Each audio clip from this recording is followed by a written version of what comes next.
Pencemaran nama baik adalah suatu bentuk tindakan yang dapat merusak kehormatan individu atau organisasi.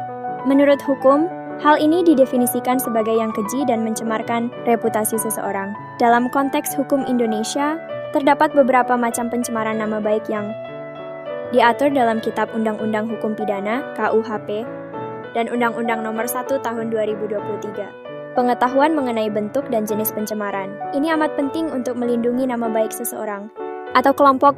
Dalam KUHP, terdapat 6 macam pencemaran nama baik yang harus diperhatikan. Yang pertama adalah penistaan, diatur pada pasal 310 ayat 1 KUHP dan pasal 433 ayat 1 UU Nomor 1 Tahun 2023. Penistaan berupa pernyataan yang sengaja menyudutkan reputasi seseorang, menghancurkan citra, hingga merusak kehormatan secara langsung. Penistaan seringkali dilakukan melalui ungkapan yang penuh kebencian dan hasutan, sehingga dapat menimbulkan perpecahan di masyarakat.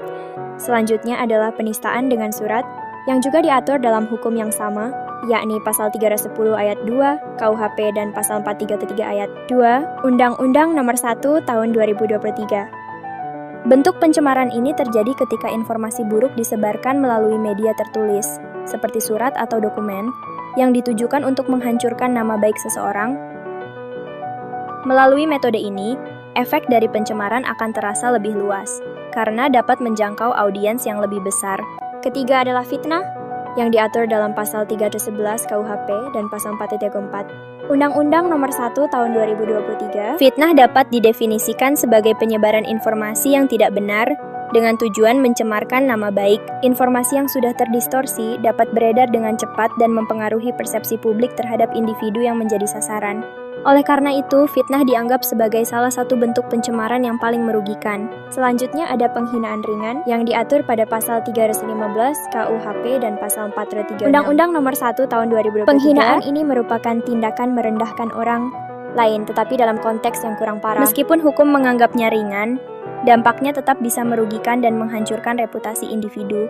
Kemudian, terdapat pula pengaduan palsu atau pengaduan fitnah sesuai pasal 317 KUHP dan pasal 437 Undang-Undang Nomor 1 Tahun 2023. Pengaduan semacam ini tidak hanya merugikan individunya, tetapi juga menyalahgunakan proses hukum untuk melindungi diri sendiri dari kesalahan. Terakhir adalah persangkaan palsu yang diatur dalam pasal 318 KUHP dan pasal 438 No. 1 Tahun 2023. Persangkaan ini melibatkan tuduhan yang salah dan berbahaya yang bisa menyebabkan kesalahpahaman serta dampak hukum. Memahami 6 macam pencemaran nama baik dalam KUHP merupakan langkah awal untuk mencegah tindakan merugikan.